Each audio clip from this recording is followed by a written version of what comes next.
kita wajibkan hanya pemilih yang menggunakan masker yang boleh masuk ke TPS. Ya, kemudian kita ini kan sudah mau September ya, sudah mau masuk pencalonan, tahapan pendaftaran calon. Nah, ini paling seksi sebenarnya. Yang paling seksi di pilkada itu kan pada tahapan pencalonan. Sekarang ya beberapa calon itu sudah ada bahkan yang sudah mengantongi rekomendasi dan sebagainya. Nah, di pencalonan ini untuk pendaftaran calon, apakah KPU juga mengatur berapa banyak yang harus, kan biasanya kalau pendaftaran calon itu kan datang bersama timnya yang banyak. Apakah ada aturan dari KPU berapa orang yang bisa mendampingi calon atau seperti apa aturannya? Kita sudah mengeluarkan peraturan KPU nomor 6 tahun 2020, Mbak, yang menjadi pamungkas bagaimana setiap tahapan penyelenggaraan pemilihan serentak harus dengan penerapan protokol COVID-19 secara ketat. Mulai dari aktivitas di dalam kantor, menerima berkas, membuat pertemuan, dan kegiatan-kegiatan lainnya, seluruh tahapan itu sudah kita sesuaikan. Dalam konteks pendaftaran pasangan calon juga kita berlakukan hal yang sama. Dan saya yakin pandangan ini juga sudah semakin diterima oleh banyak pihak. Sebelumnya mungkin ketika kita membahas ini, wah nggak seru nih kalau nggak bawa pendukung. Kalau sekarang bisa ada pendukung yang mau ikut aja udah bersyukur. Terhadap pihak-pihak yang ingin membawa pendukung dalam jumlah banyak, kita bilang jangan pernah merasa sakti. Merasa sakti maksudnya tenang aja, kita nggak bakal kena COVID, hati-hati. Sejumlah kasus baik di Amerika, kita tahu salah satu penentang PSBB atau lockdown di Amerika, di New York, itu meninggal karena terpapar COVID. Di beberapa daerah yang awalnya tidak percaya juga terpapar COVID, bahkan meninggal. Jadi jangan pernah merasa bebas dan aman dari COVID-19. Yang perlu kita lakukan sekarang, dan ini juga himbauan kepada pasangan calon, silahkan mencari model kreasi teknis politik yang bisa menarik perhatian publik, membangun simpati publik, bisa membangun citra yang positif untuk pasangan calon masing-masing. Jadi tidak identik dalam jumlah banyak. Jumlah banyak tidak lagi menarik. Tapi tidak ada pembatasan. Oh, ada. Ada. Tidak bicara dalam jumlah orang, tapi pengetatan hanya pihak-pihak tertentu saja yang boleh. Nggak boleh dalam jumlah banyak. Oh, jadi hanya misalnya tim inti atau ya seperti itu. Tidak bisa dalam bentuk bahwa pendukung seperti biasanya, nggak boleh. Itu di saat pendaftaran calon. Di saat pendaftaran sampai nanti kegiatan penetapan pasangan calon, semuanya sudah kita atur, kita batasi. Iya. Kalau penetapan pasangan calon itu kan KPU tinggal mengumumkan saja atau harus mengundang calonnya? Penetapan pasangan calon tanggal 23 September itu di rapat pleno biasa, tapi pengumumannya di rapat pleno terbuka. Jadi final pasangan calon itu sudah kita tentukan, tinggal nanti kita sampaikan kepada masyarakat di tanggal 23 September. 26 mulai nanti kampanye. Ya, itu bicara tentang pencalonan, kemudian kampanye. Kampanye itu kan ya kalau saya membaca itu memang masih sebatas pertemuan terbatas, kemudian rapat umum dan sebagainya. Itu PKPU-nya belum sudah. Jadi ada dua kegiatan kampanye terkait dengan penerapan protokol COVID sudah ada di PKPU 6. Ya. PKPU 6 2020. Kemudian PKPU tentang kampanye sedang dalam proses revisi. Ada beberapa hal yang kita sesuaikan, misalnya jumlah, nilai dari bahan kampanye yang bisa disiapkan oleh pasangan calon. Kalau sebelumnya 25.000 kita naikkan menjadi 60.000. Jenis-jenis alat atau sesuatu yang bisa diserahkan kepada pendukung atau kepada masyarakat, kita sebut juga, misalnya hand sanitizer, masker, itu bisa untuk bahan kampanye, souvenir ya. Nah itu dimungkinkan. Tapi harus ada label. Terserah, tentu pasti akan mencantumkan itu. Namun tidak bisa dipakai nanti pada hari pemungutan suara, karena ada. Cuman di saat kampanye. Iya, ada pencantuman dukungan. Kemudian kita juga memasukkan rencananya dalam tema debat nanti salah satunya adalah bagaimana penanganan COVID-19. Kalau yang untuk tema debat. Kemudian hal lain adalah menambah instrumen dalam kampanye menggunakan media daring. Iya. Pada PKPU sebelumnya itu media sosial, tapi kita perluas Harus menjadi media massa juga dong. media daring. Media massa kan sudah Sudah ada. Jadi Nah, tidak dirubah atau tetap ditambah dengan media daring. Jadi seluruh yang sudah ada tetap, cuman ditambah dengan instrumen media daring. Iya. Karena perilaku digital masyarakat semakin tinggi. Gitu. Iya. Untuk kampanye, apakah dia akan ada sanksi terhadap, misalnya itu kan pertemuan terbatas, misalnya batasnya kan di situ yang PKPU sebelumnya kan ada batasnya berapa orang, Oke, kemudian iya. Itu masih sedang kita bahas. Kemarin RDP ada sejumlah masukan, kami masih melakukan pembahasan internal. Iya. Namun poin utamanya adalah kita mendorong pasangan calon melakukan kampanye. Ada dua hal yang perlu diperhatikan. Sebaiknya rapat umum dihindari. Iya. Atau ditiadakan saja, Pak. Sebaiknya dihindari. Itu sudah ada di undang-undang sehingga kita mengatur lebih ketat. Iya. Tapi kita menyarankan dihindari. Tren dari beberapa studi yang dilakukan oleh sejumlah pihak menunjukkan kampanye rapat umum high cost, namun tidak besar pengaruhnya kepada pemilih. Kalau kita lihat akar dalam sejarah pemilu Indonesia, kenapa rapat umum ini ramai dan kerap menjadi primadona? Karena di masa lalu, pada saat pemilu 55, ini yang paling efektif. Ya.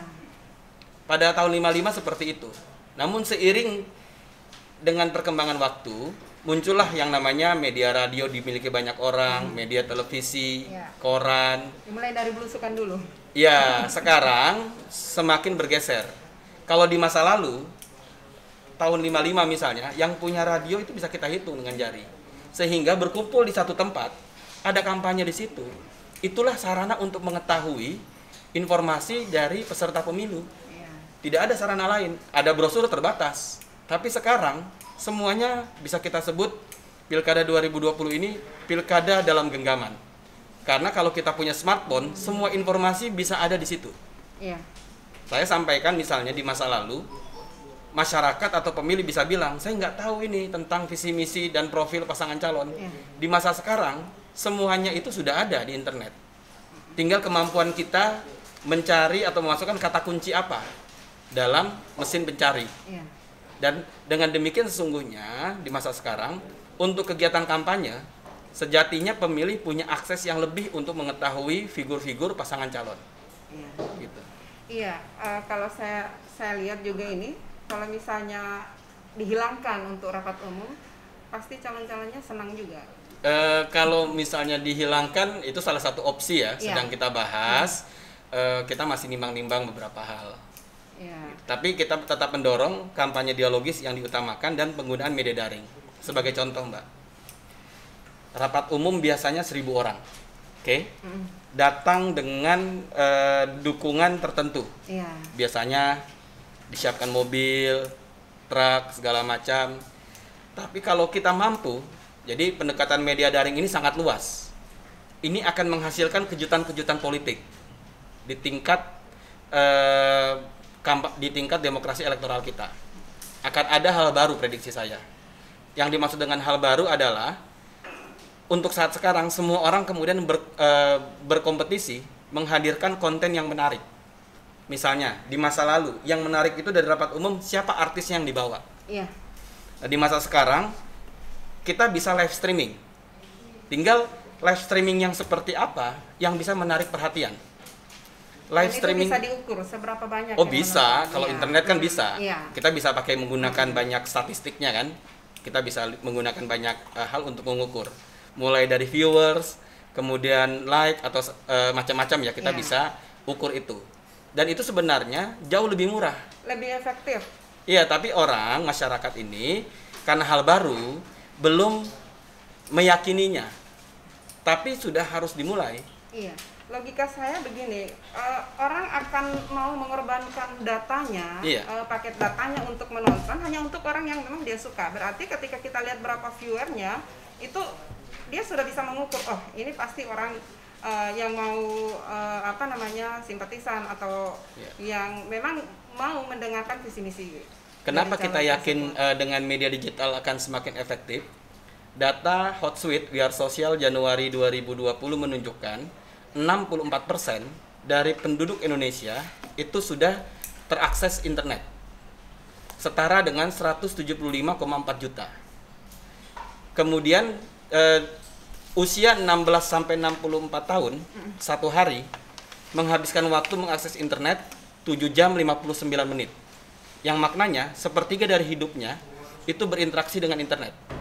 Singkatnya kita sebut masyarakat kita semakin digital. Selama ini akses yang ditempuh atau aktivitas yang dilakukan mulai dari pesan sosial daring seperti WhatsApp, Telegram dan sejenisnya. Yang kedua, menonton video. Jadi menonton video ini tinggi. Yang ketiga, main game. Nah, kami mengajak pasangan calon dan timnya, mari bekerja dengan data. Kita tidak bisa bilang, ini bagaimana, kan tidak semua orang bisa mengakses internet. Mari kita lihat aliran informasi. Aliran informasi di masa sekarang bisa kita lihat secara nasional ini ya, saya belum perhatikan kalau di tingkat lokal, sangat mungkin bisa juga sama. Media gosip pertama, bukan media gosip, informasi terkait politik pertama kerap kali dari orang-orang, tokoh-tokoh politik di media sosialnya. Begitu pula artis. Lewat akun Instagram, kalau politisi biasanya Twitter dan Instagram. Terakhir lewat akun YouTube-nya. Ada yang menarik, kemudian masuk media online, keesokan harinya masuk media cetak. Kan seperti itu. Yang media online ini kemudian tersebar di media sosial, kemudian di media pesan daringnya. Dalam bentuk WhatsApp itu share tuh. Kalau ada video yang kemudian bisa dibuat menarik kurang lebih 1 menit, itu akan nyebar kemana-mana. Nah, alirannya seperti itu. Dengan gambaran semacam ini, kami optimis penggunaan media daring yang kita buka pada Pilkada Serentak 2020 bisa menjadi instrumen kunci meningkatkan kualitas kampanye saat ini dengan berbagai data itu. Tinggal kreasinya. Kreasi dari calon tersebut. Nah, sebenarnya ini juga membuka ruang kepada teman-teman milenial yang biasa misalnya nge-YouTube, kemudian biasa bermain Instagram, bermain katakanlah bermain aktif di media sosial untuk menjadi pendukung dari pasangan calon secara signifikan. Tapi KPU tidak kapok yang dengan media sosial. Kemarin kan babak belur 2019 itu kan sekilas sekilas iya. Namun kalau kita lihat secara keseluruhan, apresiasi diberikan sejumlah pihak internasional kepada kami. Memang bisa dibilang seolah-olah babak belur. Tapi menurut sejumlah lembaga internasional, Indonesia dalam pemilu 2019 termasuk bisa melawan disinformasi. Yang paling mudah adalah kami dan para mitra masyarakat sipil yang mendukung, misalnya seperti teman-teman Mavindo, itu beberapa kali diundang di forum-forum internasional, diminta berbagi pengalaman bagaimana cara Indonesia melawan disinformasi. Dan itu terkonfirmasi, Mbak. Saya sendiri paling tidak ada 2 forum ya yang kami hadiri. Kita itu ditanya gimana cara Indonesia melawan disinformasi. Kalau di sini kan Pak Ferry itu mulai menerapkan cek fakta. Itu Mavindo. Cek fakta. Kemudian terkait dengan hari H, ini kan yang paling dikhawatirkan. Jadi selain kampanye, jadi dari pencalonan, kemudian kampanye yang selalu melibatkan banyak orang, kemudian hari H, ini teknisnya mungkin bisa dijelaskan. Minimal ini bisa meminimalisir kekhawatiran dari masyarakat dengan adanya anggapan bahwa nanti akan ada klaster baru dalam pilkada. Jadi teknisnya akan seperti apa? Misalnya untuk sampai saat ini kan belum diketahui itu nanti alat coblosnya seperti apa, kemudian yang datang itu bagaimana, yang positif apakah Kalau misalnya, apakah yang datang itu harus dirapid dulu atau hanya penyelenggara saja yang dirapid? Bagaimana itu? Sebelum sampai ke kegiatan di TPS, kami ingin menegaskan pada kesempatan yang baik ini menghimbau masyarakat. Memang kita masih banyak berada pada cara pandang yang lama. Iya.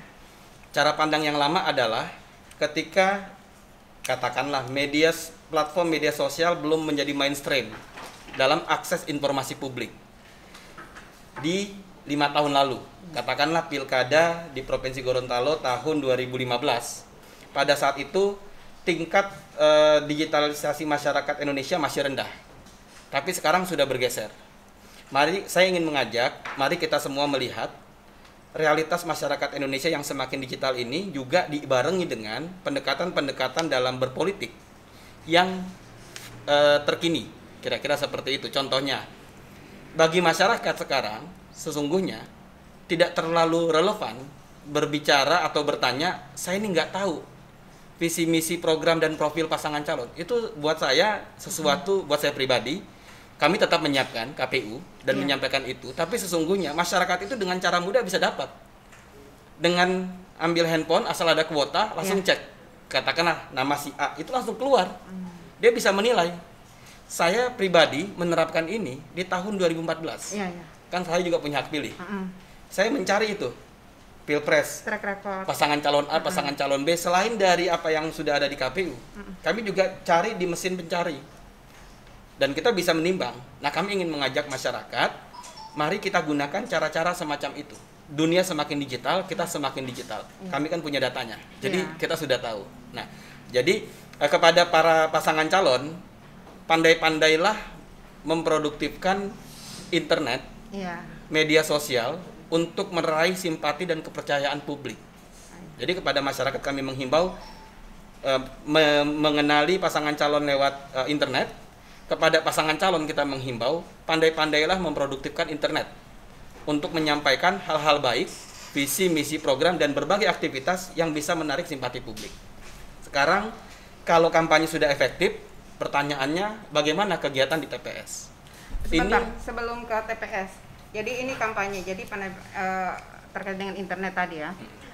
Itu bagaimana dengan pelaksanaan kampanye atau ada informasi yang disampaikan melalui media sosial dan sebagainya, kemudian ada yang melanggar, itu apakah masih menggunakan peraturan yang lama atau? Oh ya, pertama pengaturannya sedang kita bahas ya Mbak ya. Kemarin baru RDP misalnya akun media sosialnya berapa? Ya, dibatasi berapa? Kemudian harus didaftar. Itu sedang kita bahas. Nah, poinnya kalau melanggar apa yang dilakukan? Ya ekstrimnya take down dan itu konsekuensi terakhir. Tapi kita melihat semuanya ini kan bertahap. Pada pemilu sebelumnya serba emosional. Saya melihat setelah 2019 yang seperti itu, masyarakat kita belajar. Yang dulunya musuhan sudah mulai baikan. Nggak usah jauh-jauh. Kami di keluarga saya saja itu terjadi polarisasi. Tapi setelah pemilu sudah baikan dan pada akhirnya orang pada titik normal kembali. Oh iya, ini sudah selesai. Calon-calonnya aja berbaikan. Apalagi. Nah, saya pikir itu pembelajaran politik, pembelajaran berpolitik yang semakin mendewasakan publik. Buahnya adalah mudah-mudahan di Pilkada serentak 2020, kalaupun ada perbedaan itu dilihat secara proporsional. Nah, kalau melihat pasangan calon, saya juga ingin menghimbau kepada pemilih, yang dipilih ini manusia, bukan malaikat. Jadi jangan pernah ingin mencari pasangan calon yang malaikat, karena itu tidak mungkin ada.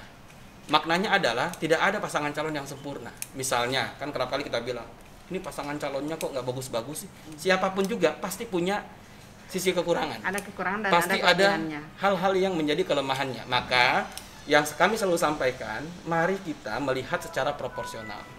Kemudian saya juga ingin menyampaikan kepada masyarakat, misalnya ada kritikan.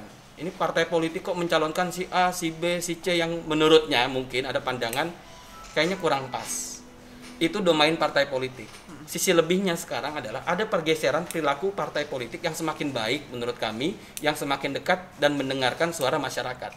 Yang saya maksud adalah di masa lalu, kalau Mbak Femi ingat, 2005 mulai pilkada langsung, partai politik kalau mau mengusulkan orang-orang tertentu langsung saja. Tapi kalau sekarang semua partai itu selalu muncul begini, hasil surveinya gimana? Ya. Oh, hasil surveinya rendah. Wah, ini nggak mungkin ngangkat ini. Kita jangan mencalonkan yang bersangkutan. Pernyataan-pernyataan itu mencerminkan sesungguhnya elit partai politik itu semakin memperhatikan suara masyarakat dalam bentuk survei-survei. Dan sejatinya yang terjadi adalah semacam pre-election. Kalau di masa lalu tidak peduli, hanya dengan popularitas kemudian bisa terpilih. Di masa sekarang, popularitas penting, elektabilitas jauh lebih penting. Dan ini bisa kita sampaikan, telah terjadi perubahan perilaku elit yang semakin mendengarkan suara masyarakat. Kami juga mengajak masyarakat, mari ini harus dihargai dan dinilai secara positif. Maksud saya adalah muaranya, ini sudah semakin baik semuanya. Jangan lagi ragu, jangan lagi bimbang, rugi kalau tidak datang ke TPS. Nah, lantas pertanyaannya, kita tidak ingin rugi, kita ingin datang ke TPS. Tapi TPS-nya apakah sudah dilakukan penyesuaian atau belum? Ya. Kalau masih pakai pendekatan lama, dimungkinkan menjadi klaster baru. Karena tidak physical distancing. Karena tidak ada penerapan protokol COVID. KPU menyadari itu, dan di peraturan KPU nomor 6 tahun 2020, kami sudah membuat reformulasi teknis pemungutan suara. Secara singkat, Mbak Femi, saya bisa sampaikan, ada 9 hal baru di tanggal 9 Desember. Kami sengaja menyebutnya 9 hal baru di tanggal 9 karena mudah. Ada 9 hal baru di tanggal 9 Desember yang KPU sudah desain untuk pemilih, insya Allah TPS kita aman dan sehat. 9 hal itu sebagai berikut. Yang pertama, jumlah pemilih dalam pemilihan serentak mulai 2015 itu maksimal 800. Kita buat dalam PKPU kita maksimal 500. Yang kedua, di surat pemberitahuan yang sekarang PKPU yang sekarang. Yang kedua, di surat pemberitahuan formulir model C6 akan ada item himbauan kedatangan. Jamnya. Iya. Kan pemungutan suara dari pukul 7 sampai pukul 13. Kami kemudian membuat secara proporsional kehadiran pemilih di surat pemberitahuan sebaiknya datang pukul berapa. Kami berharap masyarakat bersedia untuk bekerja sama, berkenan datang di waktu yang sudah ditentukan tersebut, meskipun hak pemilih datang dalam rentang waktu pukul 7 sampai pukul 13.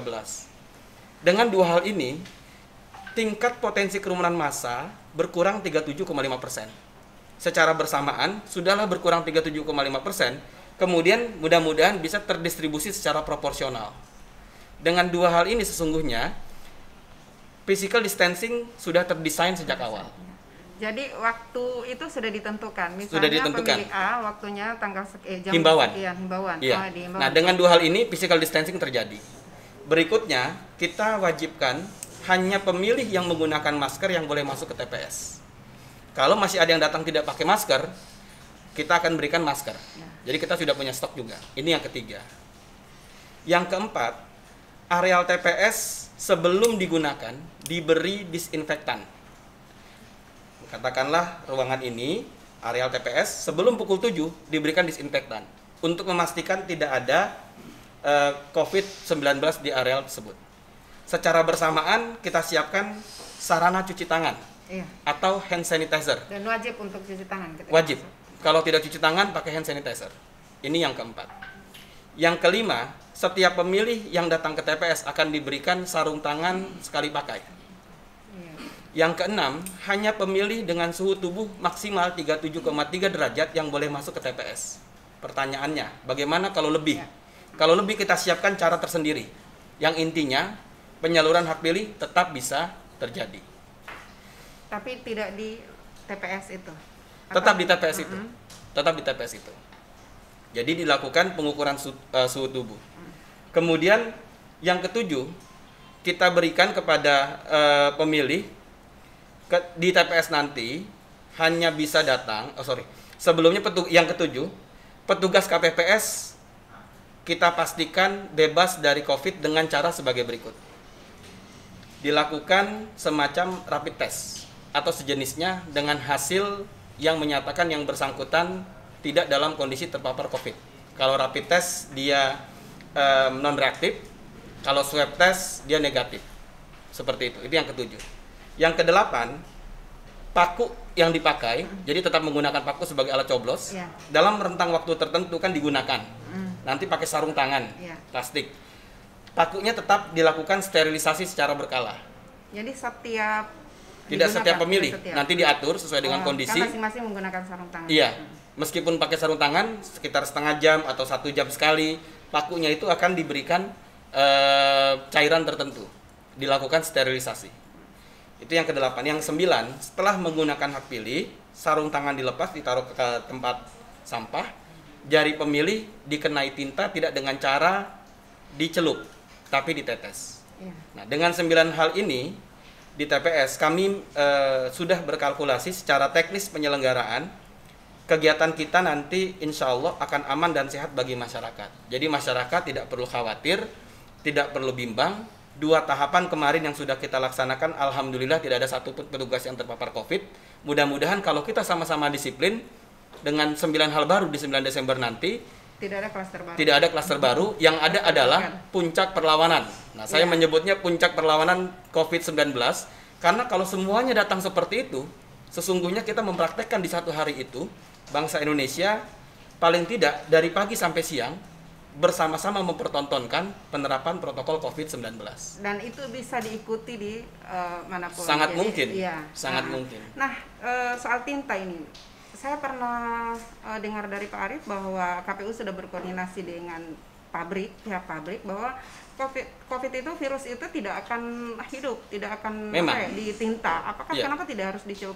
Kalau misalnya ditetes itu bisa bertahan nggak? Sama, bisa bertahan. Kenapa kita tetap tetes? Karena celup itu, misalnya ini tinta. Iya, iya. Ayo minum dulu. Iya, misalnya tinta ini. Ini cara minum gampang. Ya. Misalnya tinta. Misalnya tinta ini ya, seperti ini. Kalau kita celup, Mbak Femi, satu persatu, katakanlah si A celup, orang melihat. Iya. Betul, kayaknya yang ada adalah rasa tidak nyaman. Meskipun tinta ini dijamin tidak bisa menjadi media penyebaran. Iya. Tapi dengan ada bekasnya, nanti masuk lagi juga jari yang lain, orang khawatir. Dan jadi sehingga lebih baik untuk keamanan psikologis pemilih dilakukan dengan cara tetes. Seperti itu. Nah, bagaimana dengan KPPS? Yang KPPS itu kan dilantik nanti saat hari H itu. Nah, tiba-tiba, jadi sebelumnya kan sudah ditentukan ini yang KPPS-nya, tiba-tiba ada yang positif atau yang reaktif hasil rapid langsung itu diganti. Langsung diganti saat itu. Kita tidak ada toleransi. Petugas KPPS sebelum dilantik, Mbak Femi. Kalau hari yang dilantik sebelumnya kan ketuanya. Ya, ketua. Kemudian ketua di pagi hari melantik anggota. Kalau ada di antaranya H-2 atau H-3 hasilnya adalah reaktif, langsung diganti. Oh iya. Jadi kalau itu tidak ada kompromi. Iya. Terus untuk desain TPS-nya, apakah masih seperti dulu atau memang atau sudah menyesuaikan juga dengan protokol? Masih seperti dulu dengan penyesuaian. Iya. Penyesuaiannya menerapkan protokol kesehatan COVID-19 dalam 2 bentuk. Pertama, jaga jarak antar kursi dan berbagai perlengkapan. Kursi yang disediakan apa masih 25 atau disesuaikan. Mungkin jarak 10. antar kursi harus 1 meter.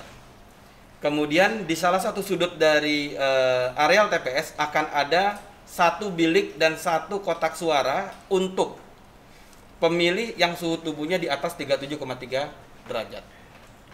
Jadi itu kita siapkan. Disiapkan. Dan dia diberi kesempatan untuk memberikan hak pilihnya itu kapan? Langsung seketika itu. Langsung saat itu. Seketika itu. Tapi tetap di bilik itu. Kan terpisah. Oh, dipisah. Jadi ya. di salah satu sudut, bukan di dalam area, tapi di salah satu sudut. Nanti kita buat bilik khusus tersendiri. Bilik khusus, ya. Jadi tidak berinteraksi, dia tidak masuk ke dalam area TPS, tapi di salah satu sudut. Jadi kalau ini kotak, nanti ada di bagian sini yang agak terbuka, ini buat bilik sendiri. Itu untuk perubahan denah dari luar, iya. Ya, seperti itu sementara desain kita. Ya, ini luar biasa ini. KPU merancang semuanya supaya masyarakat aman dan KPU memang benar-benar bisa menjadi agen perlawanan.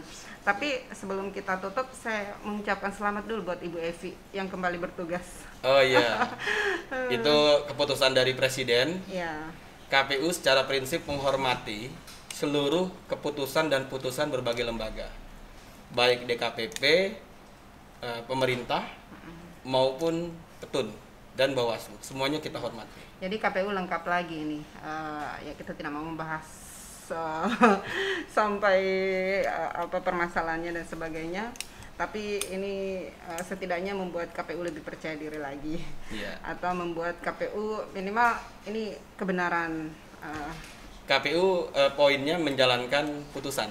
Menjalankan putusan. Petun sudah mengeluarkan keputusan, Presiden juga sudah mengeluarkan keputusan.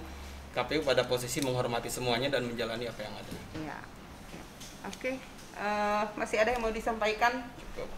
Ya, terima kasih ini sudah datang di tempat yang sangat sederhana ini. Oh, ini mewah. Ini kehormatan yang luar biasa buat kami, dan bagi masyarakat yang masih sangsi dengan pelaksanaan pemilihan kepala daerah di tengah pandemi ini, semoga bisa memahami atau bisa lebih tahu lagi bahwa sesungguhnya KPU atau penyelenggara pemilu itu akan menjadi agen perlawanan terhadap COVID selain melaksanakan tugasnya sebagai pejuang demokrasi sebagai pejuang demokrasi, tapi juga menjadi agen perlawanan terhadap COVID-19. Ini masih ada lagi terkait dengan PPDP yang tadi yang sudah sukses. Ada reward enggak untuk PPDP yang kemarin, apalagi yang bukan cuma sesuai target, tapi targetnya itu dalam beberapa hari sudah selesai melaksanakan COVID? Iya, Provinsi bukan melaksanakan COVID, coklit. Provinsi Gorontalo termasuk provinsi yang berprestasi dalam penyelesaian coklit. Iya. Jadi di hari kelima itu sejumlah PPDP-nya sudah menyelesaikan coklit. Maknanya adalah PPDP itu bekerja penuh waktu dan langsung menyelesaikan pekerjaannya. Nah, kami apresiasi, dan apresiasi itu diberikan oleh KPU Kabupaten Kota dan KPU Provinsi yang menyelenggarakan Pilkada serentak 2020. Ya. Oke, terima kasih. Jadi Pilkada serentak ini bisa terlaksana karena para penyelenggaranya juga memang gigih dan benar-benar mau bekerja untuk menyukseskan pilkada ini. Semoga Pilkada serentak 2020 akan sukses dilaksanakan dan KPU bersama jajarannya benar-benar bisa membuktikan bahwa mereka akan jadi agen perlawanan terhadap COVID-19. Terima kasih. Assalamualaikum warahmatullahi wabarakatuh. Waalaikumsalam warahmatullahi wabarakatuh.